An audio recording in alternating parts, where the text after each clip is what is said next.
Welcome to another episode of the Grossman Files. Hey, we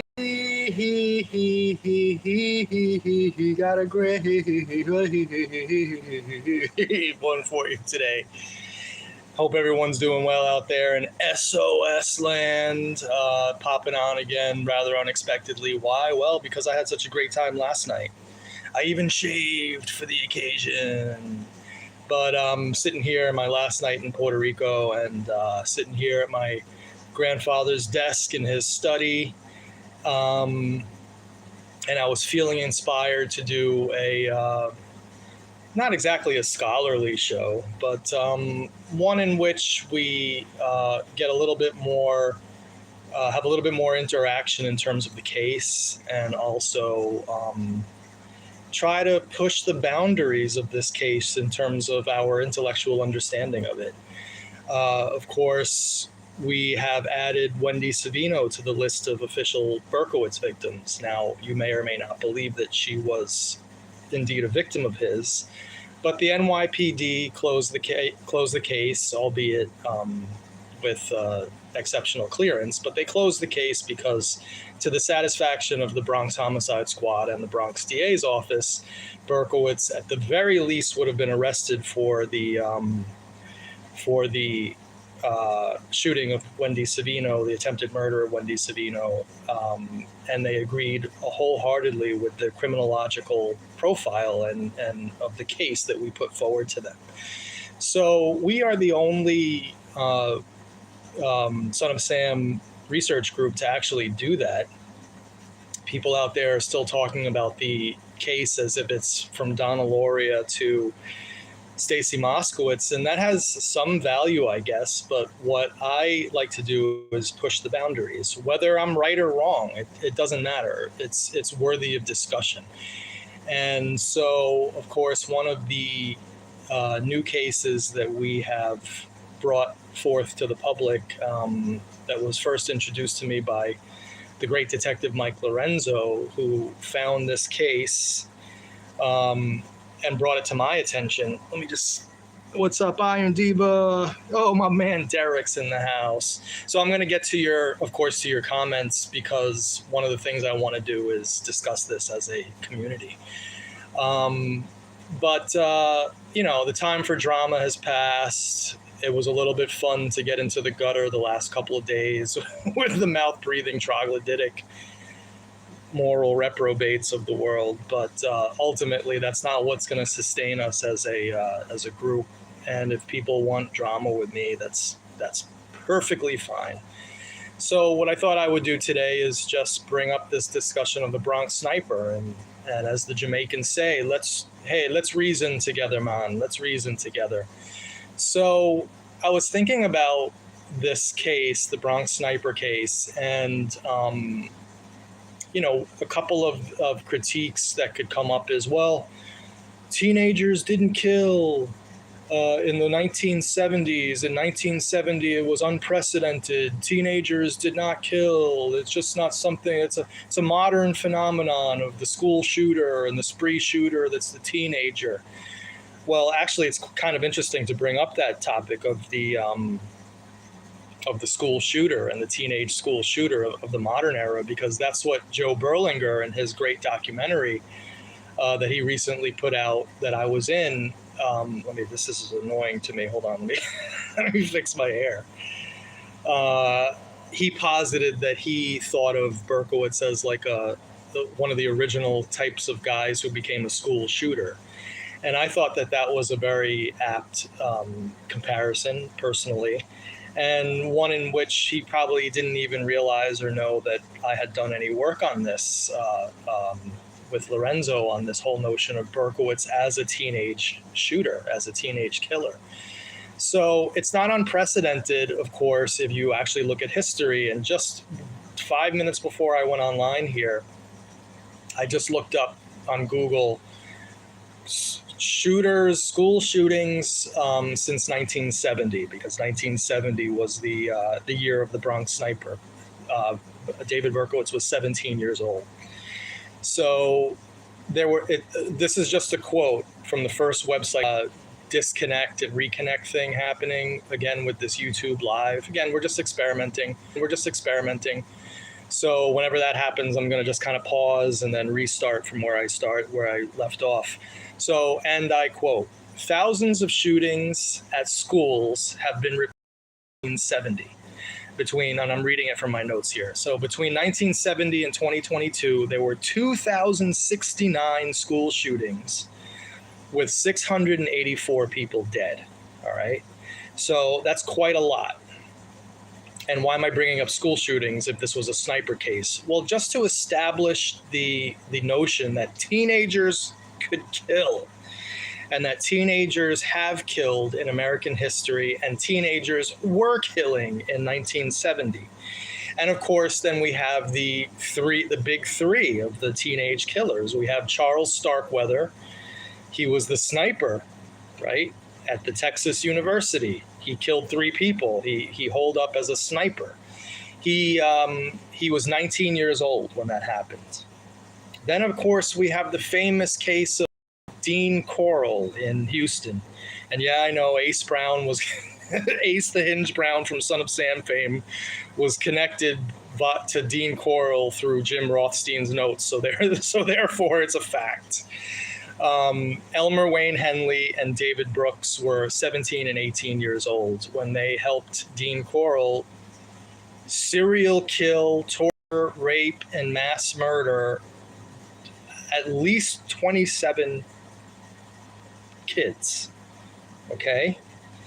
And then, of course, we have the biggie, the big famous case, Leopold and Loeb, which took place in 1924. So this was in the 20s you had teenagers killing. And they were 19 and 18 years old. And they performed one killing. They said, oh, we're going to commit the perfect murder. Yeah, it was so perfect. They got busted right away. Total losers. But these guys, no doubt, if they hadn't gotten caught, they were killers. They would have gone on to continue murdering people in a spiritually sick fashion. So again, the notion of teenagers killing is not unheard of. And I would add that Berkowitz, being a canonical serial killer, one of the most famous serial killers of all time, his name added to that list. Let's just assume for a second that me and Lorenzo are correct and that he was the Bronx sniper. His name added to that list wouldn't be that big of a stretch, because this guy was equally as notorious as your Dean Corlls of the world, as your Charles Starkweathers of the world, as your Elmer Wayne Henleys and David Brooks of the world, and certainly of your Leopold and Loebs of the world. So again, we're trying to reason together. We're trying to be logical and think about this case intellectually rather than emotionally. So let me see what's going on in the. Actually, I'll take off my glasses. Still on 3G down there. Actually, it's supposed to be 5G, which kind of freaks me out because wasn't 5G supposed to be poison for everybody? But what can I tell you? I mean, I can't control. I can't control all that. So again, I want this to be interactive. I want your guys' opinions on these things. And as we go, I want to bring in you guys into the chat and have a discussion to the extent that you care. Let's reason together about this. So for those who are unfamiliar, let's see, Rima's Nature's you're so right. I knew all about those 2 cases being from Texas, but I don't hear anyone talking about them.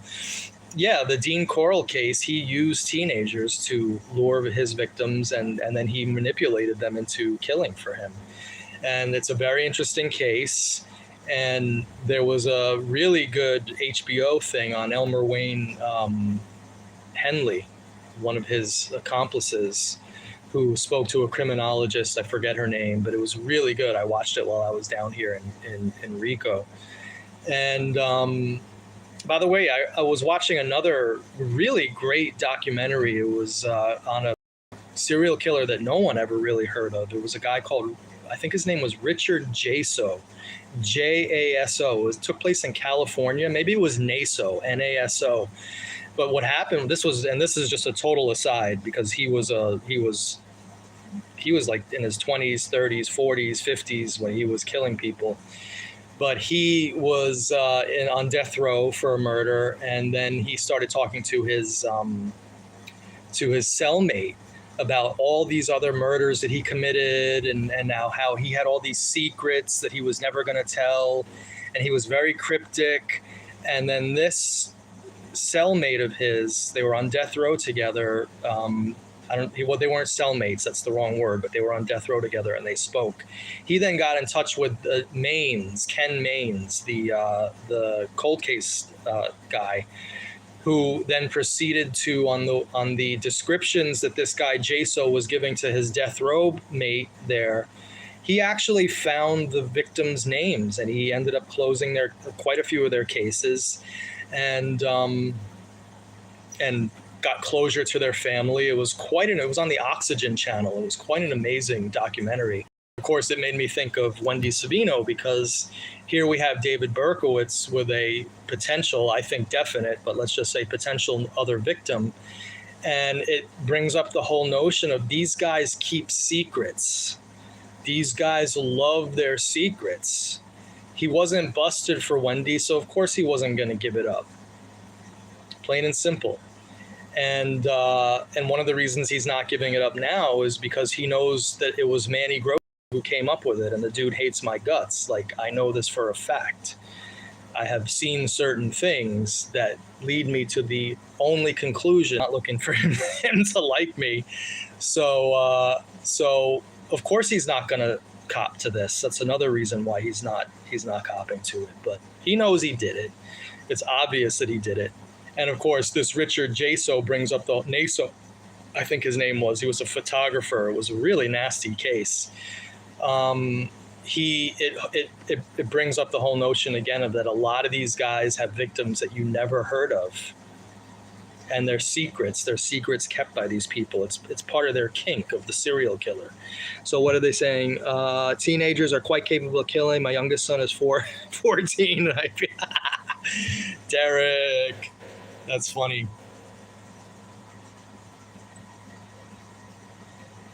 We just had a case here here, I'm not in New York City, but in Staten Island, where an 18-year-old kid decapitated his stepfather. So we can agree that teenagers can kill. Teenagers have killed. Teenagers have.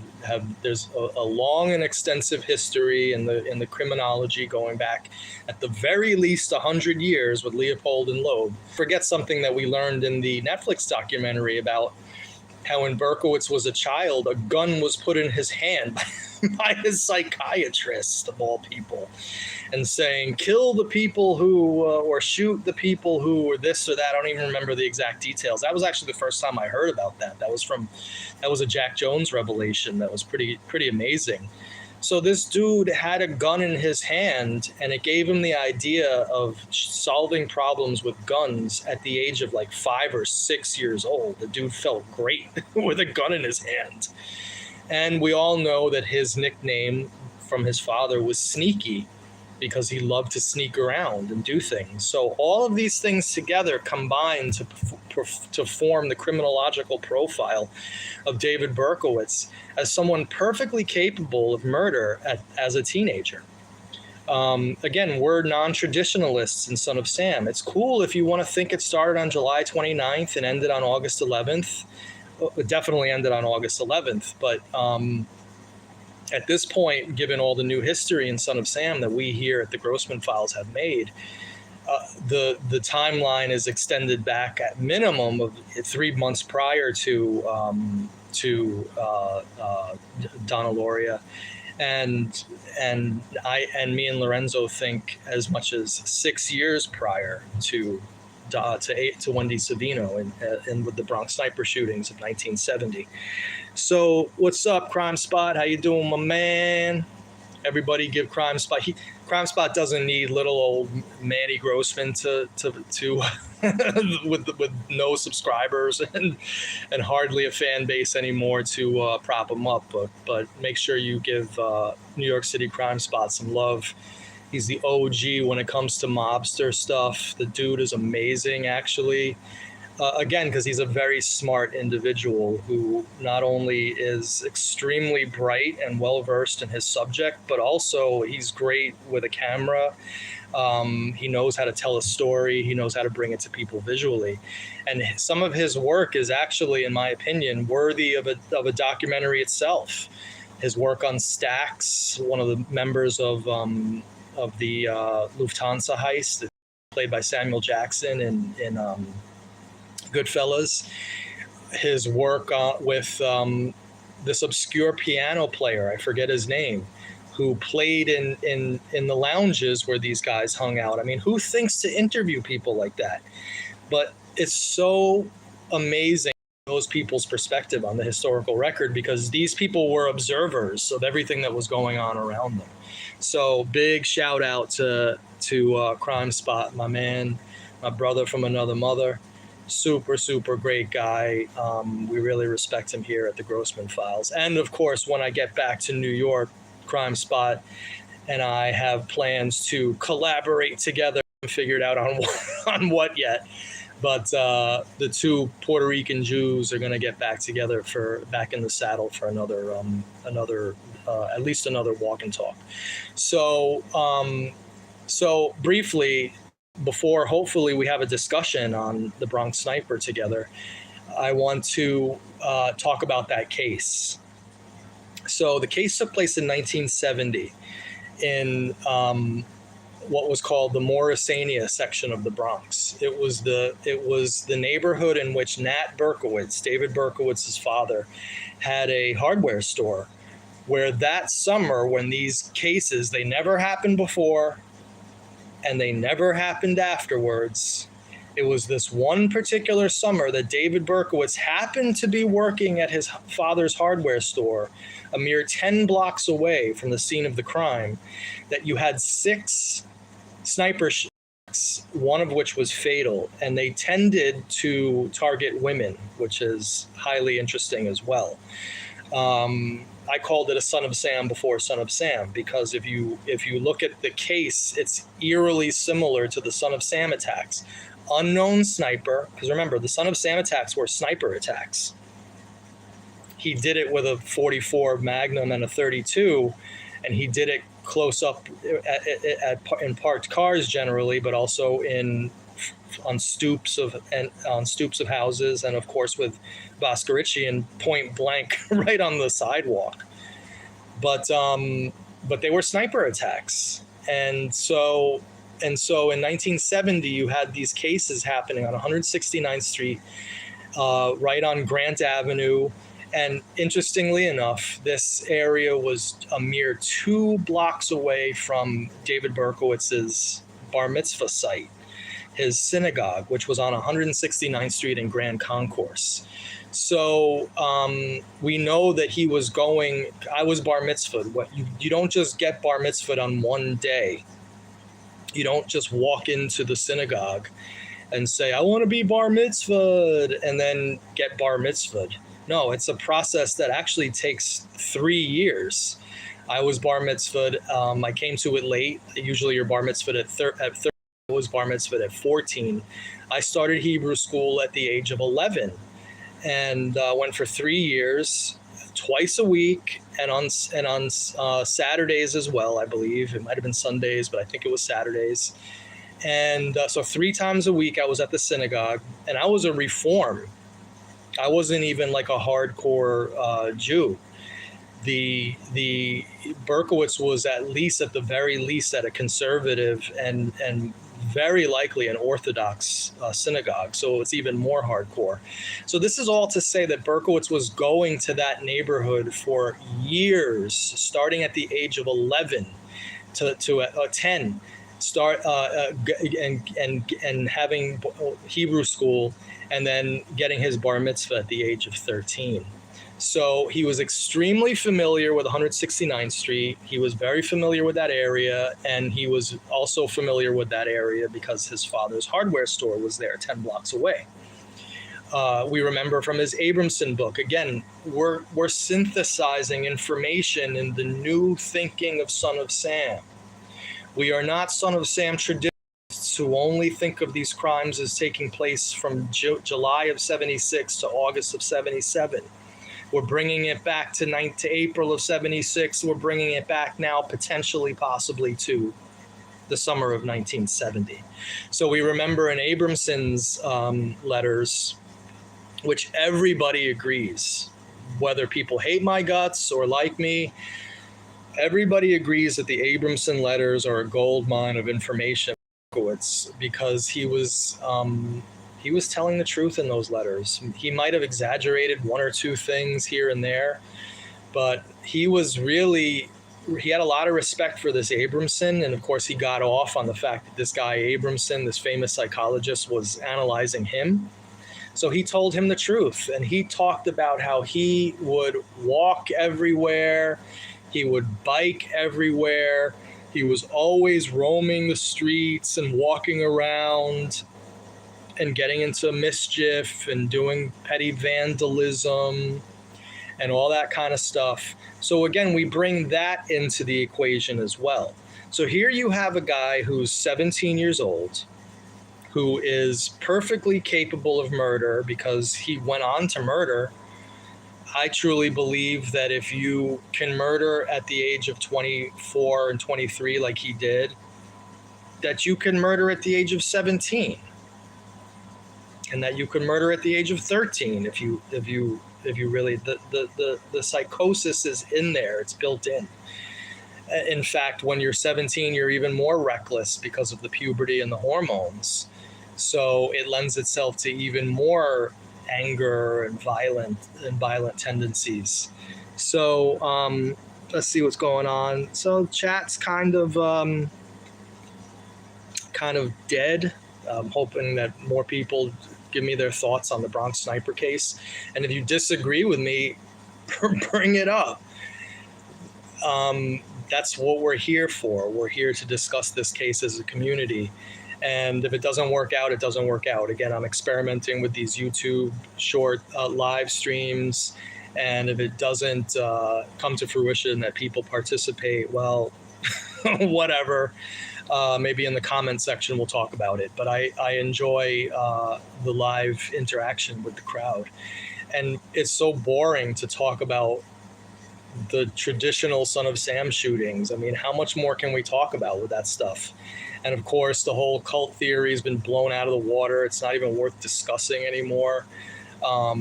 So stupid to begin with that we ever actually believed it, but we did. And, you know, we got through it as a community together as Son of Sam conspiracists. We all believed in it. And then once we got the evidence to show otherwise, we were smart enough as a community to change our minds. Most of us were. So some are still talking about scalar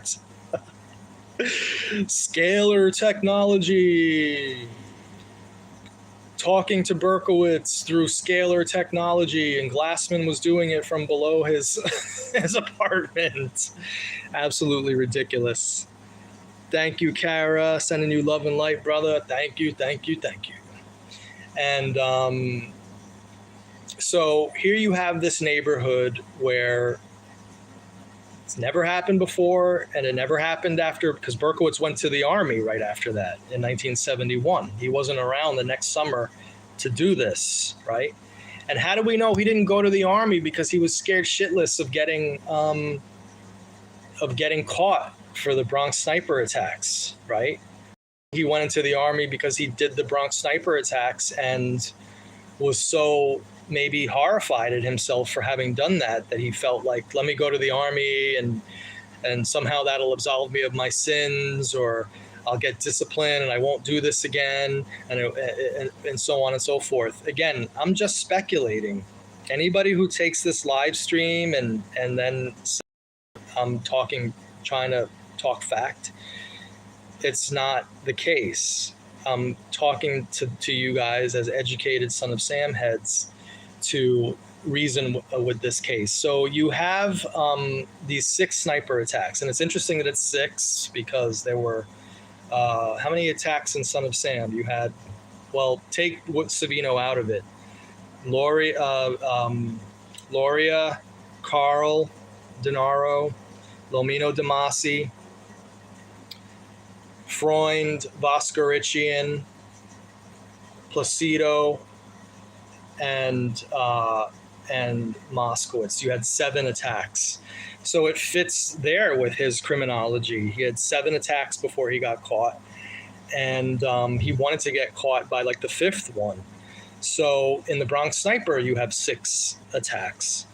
Now, Mike Lorenzo brought up a point to me that it's almost impossible for a local to have done this, because those neighborhoods were so tight-knit back then and everybody knew everybody's business, that somebody would have ratted out this guy as the sniper. It wouldn't have been able to be kept a secret. Someone would have seen him go into the apartment, he would have talked to somebody, and he would have been busted. So that's another thing that I think is in favor of, at the very least, a stranger to the neighborhood, someone who didn't live there doing it. You had a person who was able to get up undetected onto a rooftop. Berkowitz was known as sneaky. He loved climbing things. Now, he could have just walked into any apartment building, but chances are he went down back fire escapes, went up fire escapes, or just the stairs in the apartment buildings, and got away with it because he just got away with it. It was the Bronx 1970. There was a lot of noise on the street. They never did catch this person. And of course, then you had the police back in 1970 themselves theorizing, and this was in the New York Times article, or maybe it was in the Daily News or the New York Post, I don't remember, but I read it on the air, that the police themselves thought that the shooter was a teenager. So you have so many things in favor of Berkowitz being the Bronx Sniper. You have the ability for teenagers to kill. It's not unprecedented. You had his intimate knowledge with this neighborhood, the nooks and crannies. He was going there for years with his synagogue and his bar mitzvah. He was working at that summer in that neighborhood a mere 9 to 10 blocks away, which is nothing for a person of his character to walk everywhere. And he would talk about taking these huge long walks. So 10 blocks was nothing to him. I'm going to do a walk and talk down in that neighborhood for sure when I get back. It's one of the things I want to do, just to bring us to the scenes of those crimes. I would actually like to get Iglesias, I forget her first name, but the victim that died. I would like to see if I could somehow petition the New York City Transportation Department to rename that street in her honor, where she was killed, 169th and Grant Avenue. That would be amazing to get done, to remember her, because these incidents have been lost to time. Nobody remembers them whatsoever. You had 6 attacks, which of course mirrors the later Son of Sam attacks of 7. I say 8 because of Wendy Savino, but let's just be traditionalists, old thinkers on Son of Sam. Let's have no imagination on Son of Sam, and let's just say 7, like current people do, who can't accept the fact that he might have had another victim. I'd just like to ask, what's so hard about the notion of a serial killer having unknown victims? It happens all the time. So yeah, exactly. Chris Branks, known to roam. Hi, Manny. Welcome back. Could you arrange an interview with David one-on-one? No, he hates my guts. I'm not interested in jocking that guy. And I don't even believe that he would tell me the truth anyway, because Berkowitz only talks to idiots. Okay, now I'm going to take Mike Caparelli out of that, because there's a relation of mutual respect between me and Caparelli. I respect what he did with Berkowitz, even though I completely disagree with his the way he came about it with the religious thing, because I believe that Berkowitz is not actually religious, that he's trolling people. But Caparelli deserves a lot of credit because he was able to get Berkowitz to admit that he did the shootings alone. So for that, I give him credit. We've had a lot of discussions behind the scenes, him and I.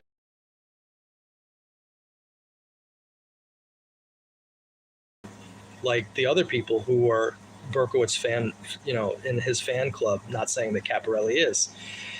But he only speaks to morons that he can manipulate, that he could get to fill up his Amazon wish list and his commissary and get perks like he got from Maury Terry when we did our Maury letters to Berkey and Berkey letters to Maury. I have a 3-part series on that. He loved trolling Maury for Bibles. Derek, if you're still here, crayons and coloring books. And then he got shirts that he ended up being kind of a bitch about. He complained about the shirts looking gay to Maury. And to this day, he's still sending out his Amazon wish list to his serial killer groupies. So he only speaks to people who he calls messengers to Earth. He did it back in 1977. He did it with Maury Terry, and he's still doing it now today with his extremely deluded, highly mentally ill group of people who still have respect for him and still would house him if he was ever paroled. And the person who I'm talking about knows who I'm referring to, but God forbid I say her name, because then I'll get another cease and desist letter. So yeah, no one's talking about the Bronx sniper case. Again, I want your opinions on this. I mean, I really appreciate the well wishes and the nice messages in the chat, but I'm here to talk about the sniper case, and I would love to see what you think about it. And don't agree because you like me personally, or you think that I'm good at what I do, or you enjoy these live streams. If you think that I'm full of crap on this, please tell me why you think that. Again, I am reasoning this in my head because we're going to prove this case. Believe me, I tried. I created a lot of goodwill with several very high-end police and detectives and chiefs and all sorts of amazingly powerful and influential NYPD during Wendy, but those days are over. I no longer have those contacts. And I tried during that period to get some action on the Bronx sniper case. And Klein went and looked into finding the files on this because we just wanted to see if there were any files that said, yeah, we saw a black-haired white teenager running away. You never know what's in these files, right? And that could give probable cause to go and talk to Berkey about this, because there was a murder in this Bronx sniper case. The statute of limitations has not run out on that. But Klein said that all of the records just don't exist. They're gone. The case has been lost to time. So this is an exercise in just pure speculation and new thinking on Son of Sam. But it's highly unlikely, unless we get a confession from Berkowitz, that we're ever going to get any closure on this case whatsoever. But that's okay, because I know that I already destroyed his mind with Wendy. If you read his Arise and Shine blogs, he's obsessed with the fact that he got called out for that and that we know that he did it. I don't care about his denials. Serial killers have other victims. It's a story as old as time.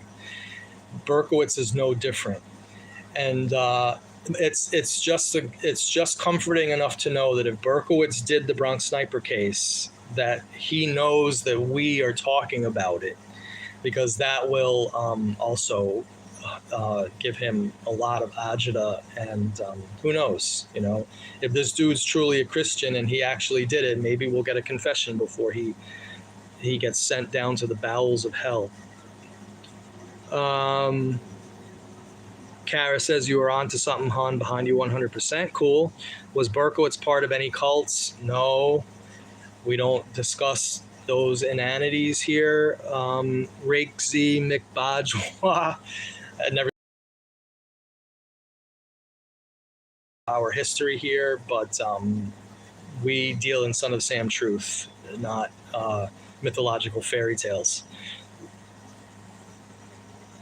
Was it known if Berko had easy access to a rifle back then? So that's a good question. The answer is yeah, of course. He was in the police auxiliary, so he was around gun culture. Rifles were legal to buy. He could have gotten anybody to go into a gun store if he wasn't of the right age to buy one, but I don't know what the age limits were, so maybe someone can tell me that. But in New York City, just like him getting a 32 off the street for Wendy's shooting, in New York City in 1970, it was child's play. If anybody wanted to get a 22 rifle with a scope, it was the easiest thing in the world to buy one back then. And of course, he had one when he was arrested. Now, Milsurp did the serial number check on this. We know for a fact that the 22 that he had in his possession when he was arrested was a rifle that was used in the Bronx sniper attacks.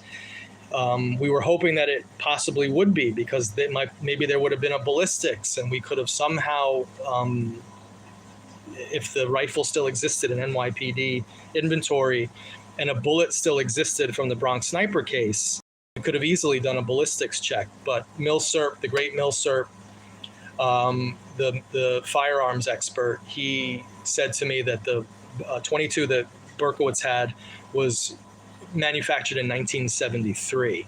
So we know that that wasn't it. But isn't it coincidental that Berkowitz just happened to have a 22 rifle that you need to be a sniper, and it was also a one that could be disassembled? So my contention is he was very familiar with a weapon like that from having had one previously. So again, there are things that line up for this being Berkowitz. I can't actually think of anything, in my opinion, that would take him out of the equation. Because again, we're talking about criminology. He was a murderer. He was capable of killing people. Teenagers could kill. He was very familiar with the area. He was in the area that summer.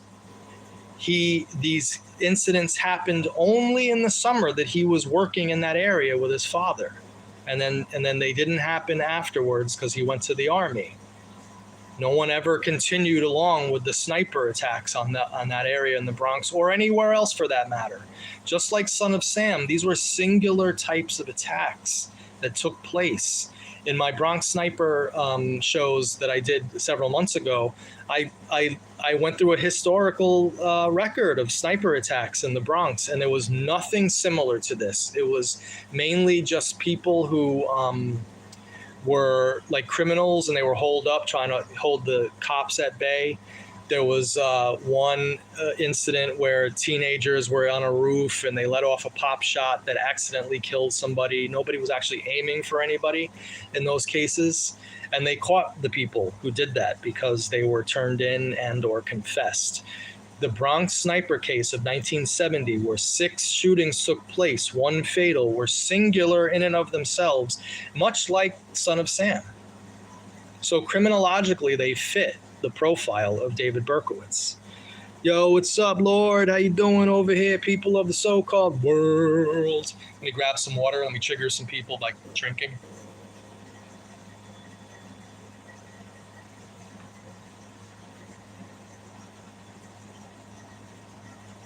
So anyway, let me see here if anybody has written anything.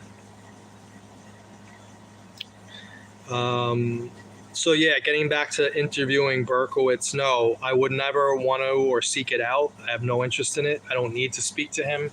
He wouldn't tell me the truth anyway, because he knows that I know about too much stuff about him. He knows that I'm the only researcher out there who actually knows what's up with this guy. So how many people were killed in this incident? It was 6 separate shootings. Everybody was hit with a bullet in these 6 shootings, and one girl, 16 years old, by the name of Margaret, that was her first name, Margaret Iglesias, was actually killed.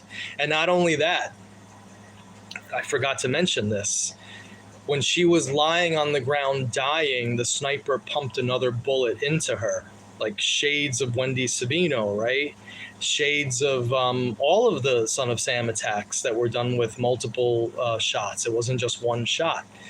Berkowitz at every attack shot at least 3 to 4 times. Sometimes he emptied out in Savino, he emptied out his entire chamber of 5 bullets.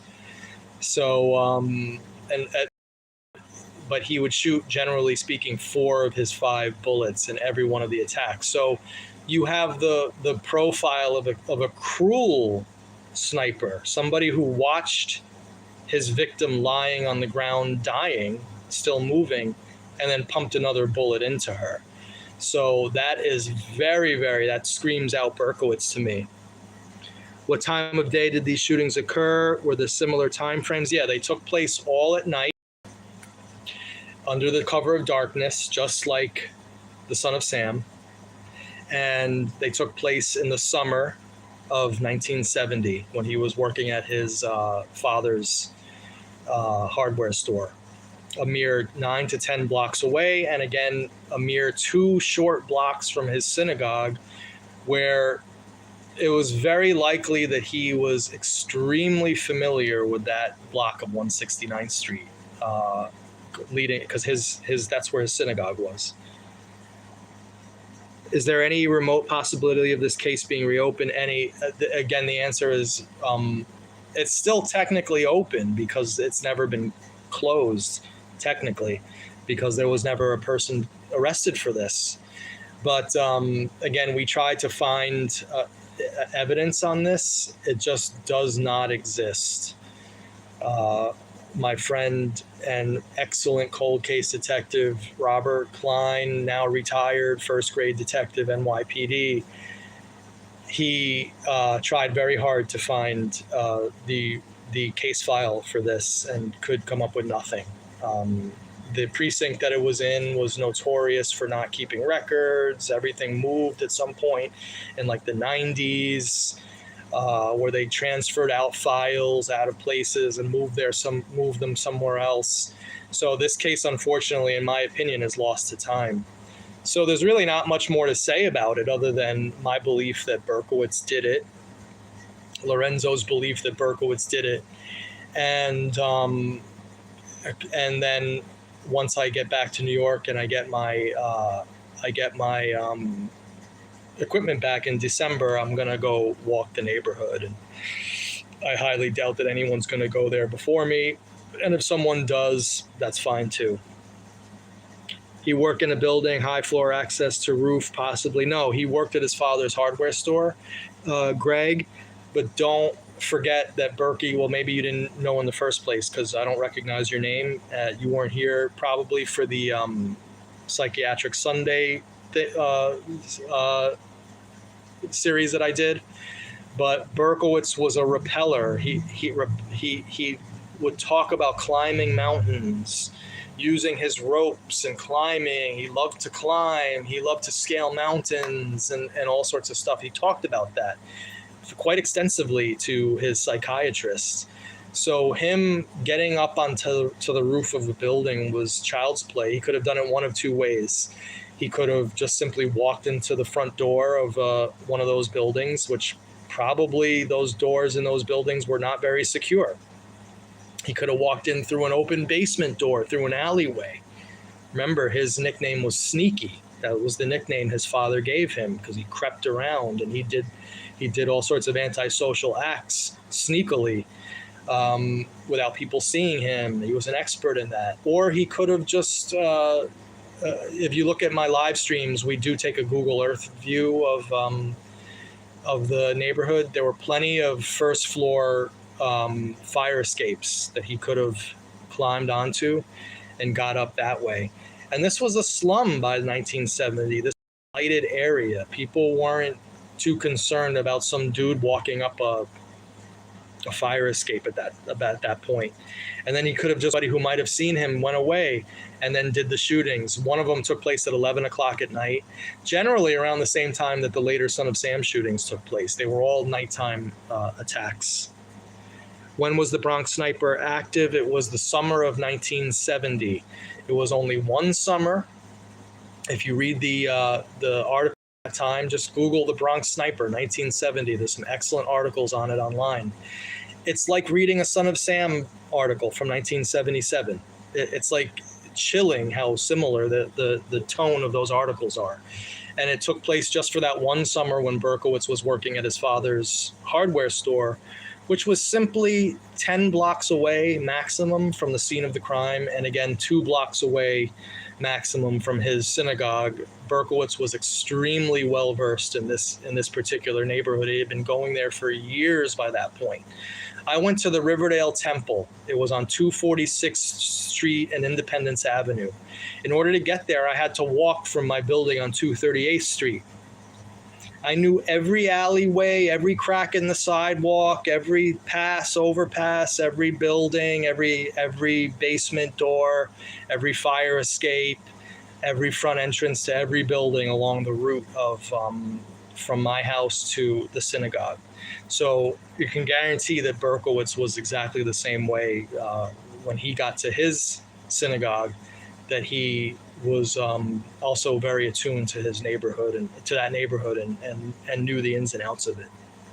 He would have been younger, in his late teens. Yeah, he would have been 17 years old. But we started this live stream tonight with a very brief history of teenage shooters. Again, since 1970, there have been 2,069 school shootings between 1970 and 2022, with 684 people dead. So teenagers have been shooting and killing people, well, ever since time began. So yeah, it's not far-fetched for Berkowitz as a teenager to have shot people. They kill one another at 15 years old down here. Right. I mean, the kids are getting more depraved now, I would argue, because violence is being normalized by the internet. Kids now can see snuff films. Like when I was a teenager, there was a video store named Roberta's. I was on McLean Avenue in Yonkers.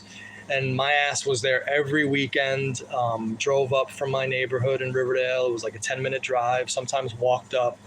It's funny, people say, man, he was never in Yonkers. I was in Yonkers all the time, starting from about 10 years old. Had a lot of friends up there, walked up there many times. And we're talking about bad areas too. Like in my teens, starting from about 14 to 16, I was on Carroll Avenue quite a lot, Eleanor Avenue. It was scary.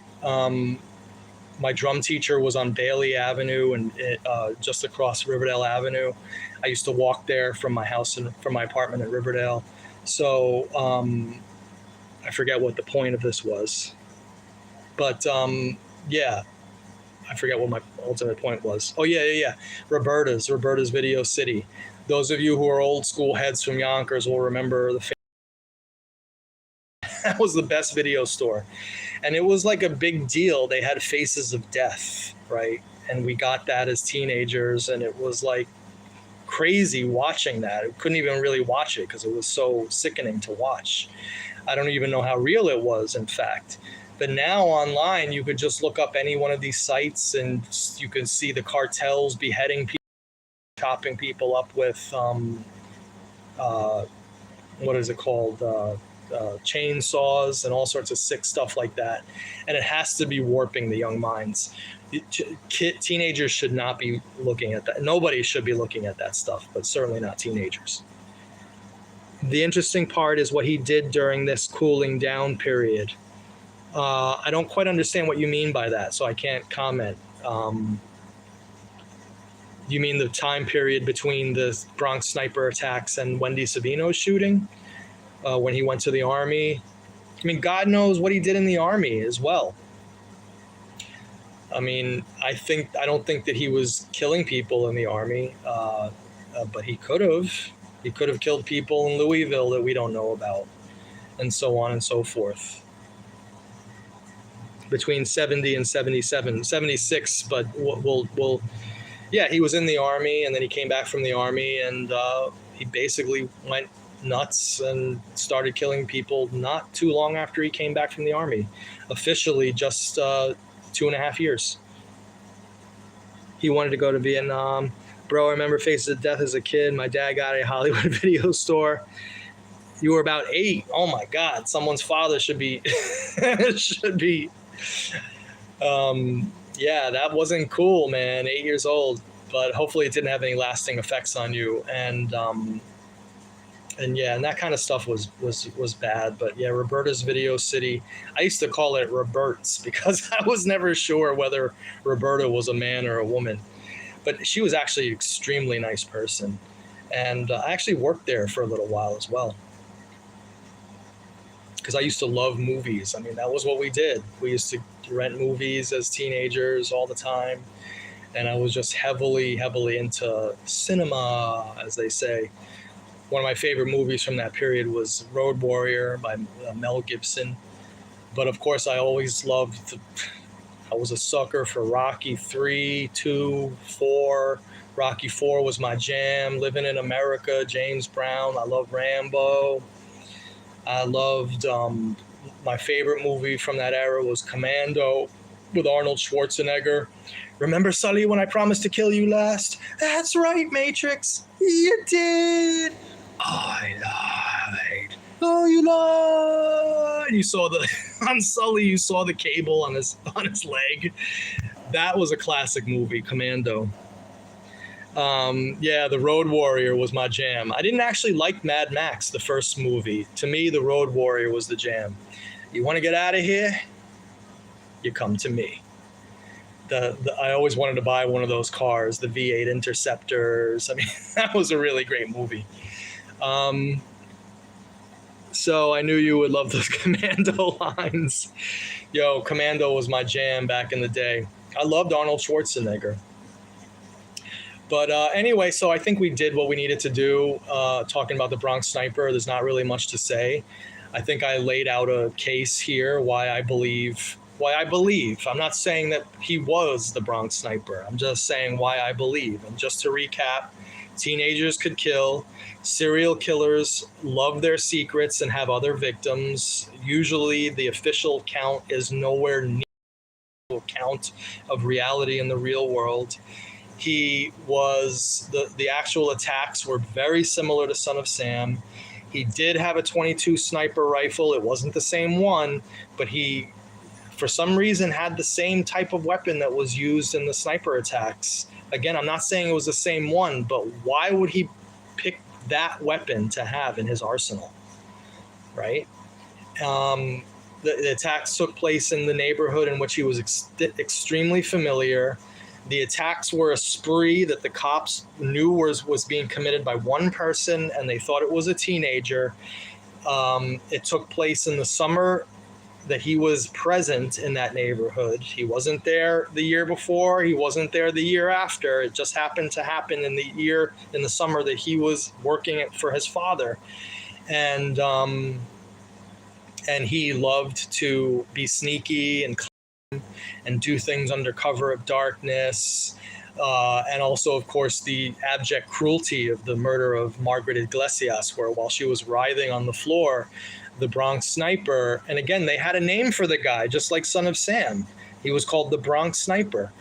They had the Bronx Sniper pumped another bullet into Margaret Iglesias' body, killing her.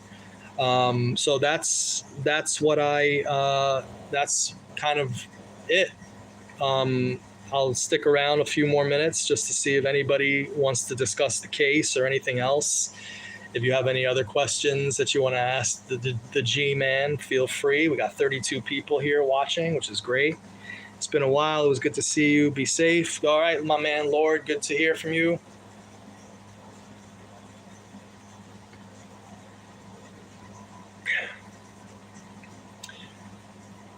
Yeah, so basically that's it. I'll wait till another couple of messages come in just in case there's any more questions. But other than that, I don't want to take up any more of your time. I got an early flight out of here tomorrow. I got some still stuff I got to take care of. Great to see the G-Man SOS videos again. Yeah, again, we're gonna resume the series. It's gonna be much less intense. I only really have maybe 4 more walk and talks that I know I definitely want to do. I want to do one on Netflix. I want to do one on the Bronx Sniper. I have one lined up with this mystery guest who is going to talk about their experience in Son of Sam, as well as their experience with Maury Terry's bullshit. And and so on and so forth. Just one thing I want to clear up, because I was watching a video today where some people were complaining about me. It's hilarious. I love it. And they were talking about how Wendy was terrified of the cult, and she learned about it in the 90s. No, Wendy learned about the cult from Maury Terry's initial articles in 1979 and 1980. So she was terrified right away. And these people also said, why didn't she tell anybody? Why didn't she tell the police? She had went to the Bronx DA in 1977, October of 1977, and they did absolutely fuck all for her. They completely ignored her. So another thing, who did she tell? She told anybody who would listen, but there was nobody listening. People would say, yeah, whatever. Nobody. Yeah, you were shot by Son of Sam. Sure you were. I was actually the first person to ever come into her life in the almost 50 years that actually not only took her seriously, but got something done about it. And I came to it not even knowing her. I had no clue that she existed even, or was still alive. And I didn't know that she had this history of making copy after copy of the sketch and keeping it in her purse for almost 50 years, and telling people that she was shot by David Berkowitz and having absolutely nobody believe her. Because again, most people out there don't have the intellectual capacity, the curiosity, the care, or the knowledge to believe her when she says that, because most people are wedded to this talking dog story, and July of 76 to August of 77, and they don't realize that serial killers often do have other unknown victims that never see the light of day. So yeah, nobody listened to her, including the Bronx District Attorney's Office. And it was sad, but in 1994, when they reviewed the case, if they had just talked to her, she would have told them then in 1994 that Berkowitz did it. And again, the statute of limitations had run out anyway. But when they did a cursory review of the case in 1994, all they did was look at the case files. And again, if Joe Savino was this international mob maven who was of such high importance that it was necessary to have his wife shot to send him a message, they would have spoken to Joseph Savino in 1994. But they didn't. You know why? Because if you read those police files, and I've shown every one of them that exists, there's absolutely nothing in there to implicate Joe Savino. Oh, he got a lawyer. Yeah, because he knew, like any smart person, that the cops were going to try to implicate him in this. And because he didn't do it, he got a lawyer. And even if he did do it, he would have gotten a lawyer. It's just smart when the police are asking you questions to get a lawyer. For instance, I was involved in this case. I wonder if Klein, I never asked him this, I never had the balls to ask him this, but I wonder if he probably did do it, but I wonder when I came to him, if the first thing he did when he saw my name is run a background check on me, just to see who this guy was, getting in touch with him. I'm almost willing to bet money that he did that, and we've never spoken about it. I've never asked him. But if he had, he would have seen that I did have an interaction with NYPD. It happened in 2009. It was actually a very serious interaction with NYPD. Let me check the Meb TV. Do you think the Zodiac had any impact on DB? Yeah, one of my biggest videos online. You should check it out. It's gotten almost 8,000 views. It's with Lorenzo, the great detective, the brilliant mind detective Lorenzo, analyzing Son of Sam in relation to Zodiac, and how the two cases were not connected, but how influenced. Absolutely, for sure, by Zodiac. It's one of my most popular videos. Interestingly, one of my biggest videos, it's gotten almost 23,000 views. It's with Nick Streck, who we talked about conspiratardism and true crime and how that's so out of style now. It's so boring to be conspiracy theorists and true crime, because true crime is just crime. It's crime committed by people, usually for very mundane motives. And his expertise was in Manson, and but he knew some of the bit players that Maury Terry had brought into Son of Sam, and so we had a discussion on that. But getting back to my interaction with NYPD, and this gets back to the whole notion of lawyering up, why it's not suspicious that Joe Savino got a lawyer.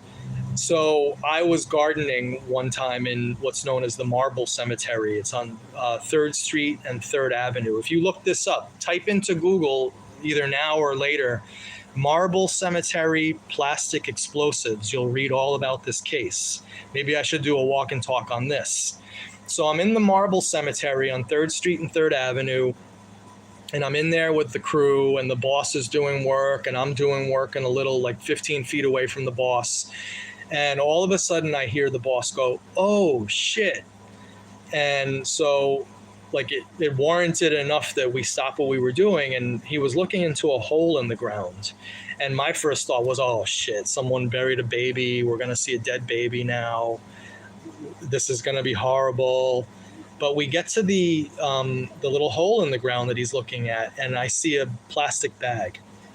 So he pulls out the plastic bag, and in it are about 10 bars which look kind of like Velveeta,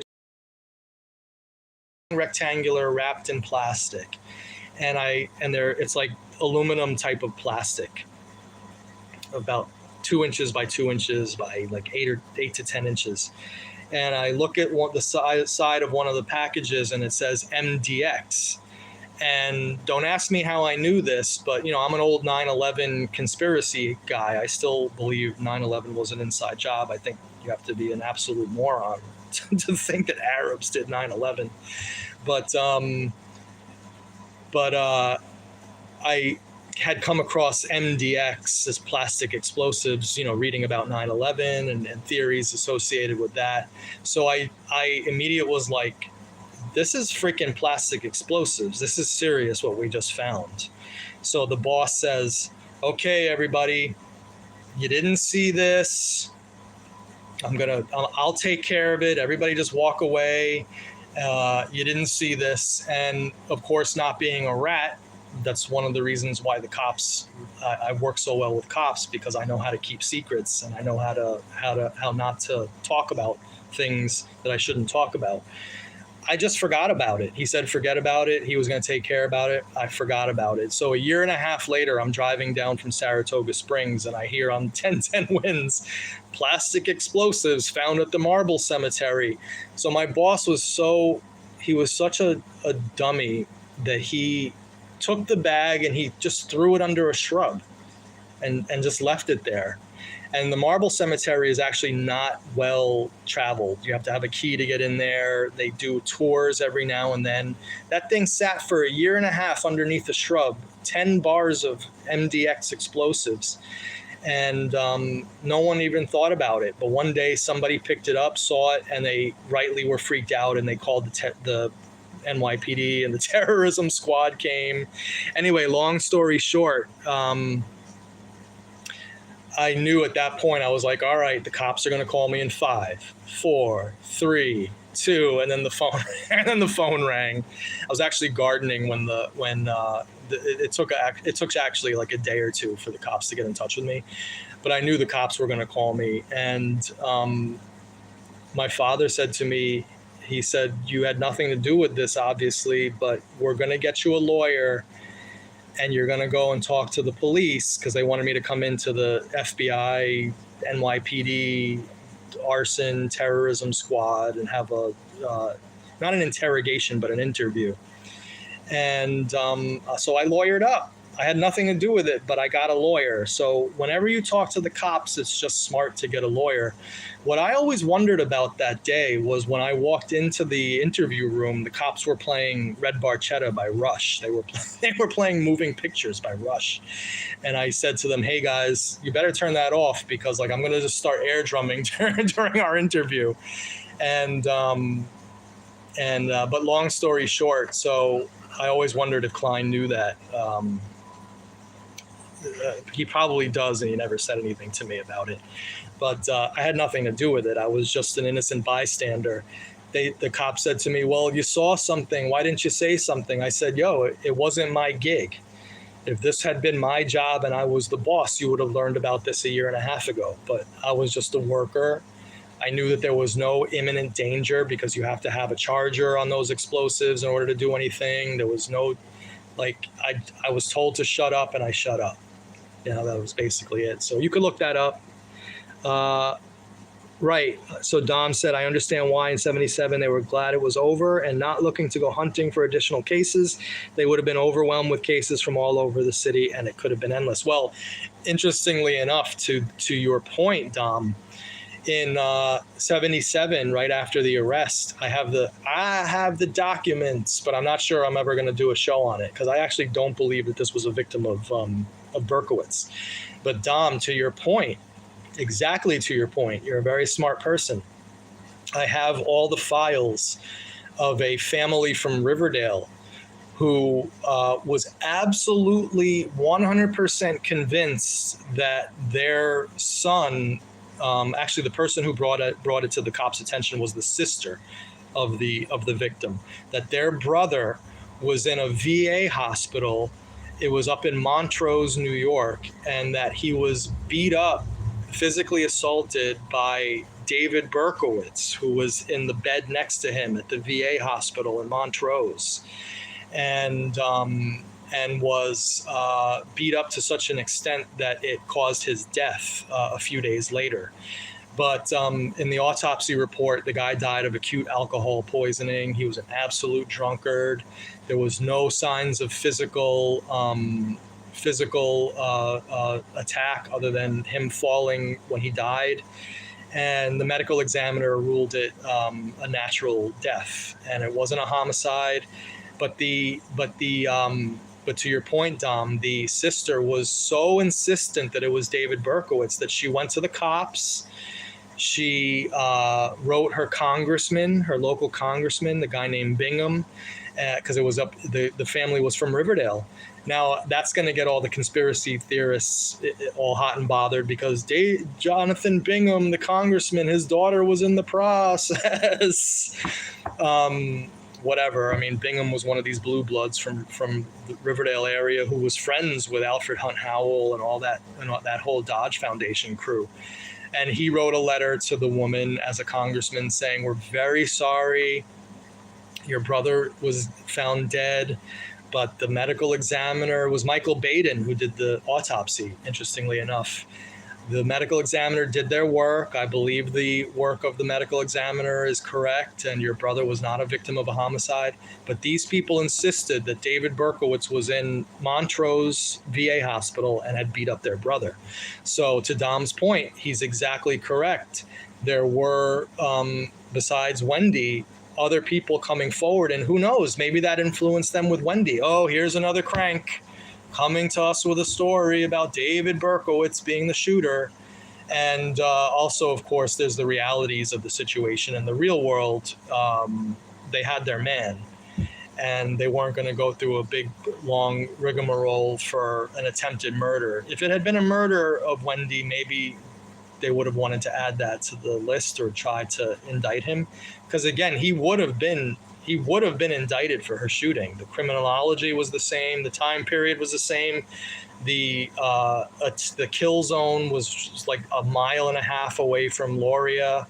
The sketch was, I say it's identical, but I can definitely, there were certain differences, but it's close enough to Berkowitz that you can easily assume that it was Berkowitz. Berkowitz would have been, if it had been a murder, Berkowitz in 77 when he was arrested, and if the family of Wendy had come forward with their suspicions, because Wendy would have been dead, right? She wouldn't have been there to identify him.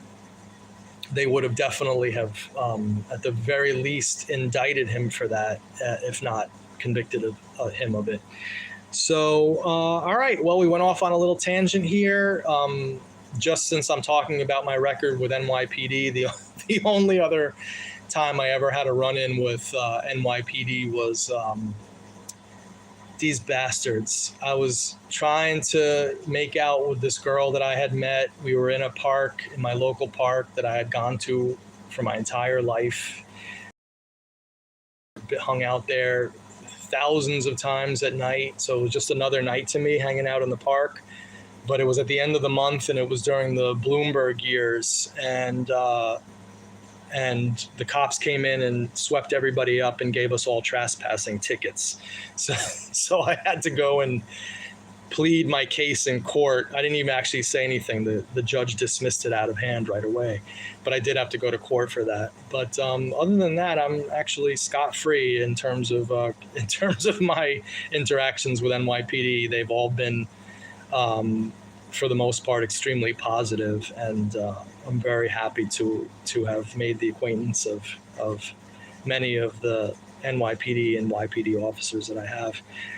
Both retired and active. All right, guys. Well, thank you very much for indulging me in another one of these. I'm not going to be in a position to do any more of these because I'm not going to be living by myself anymore and have the time to do this or the space or the room to do this. I have a lot of things going on in my personal life that, starting from tomorrow, once I get back in New York, that I have to attend to. It's a whole new life that I'm starting.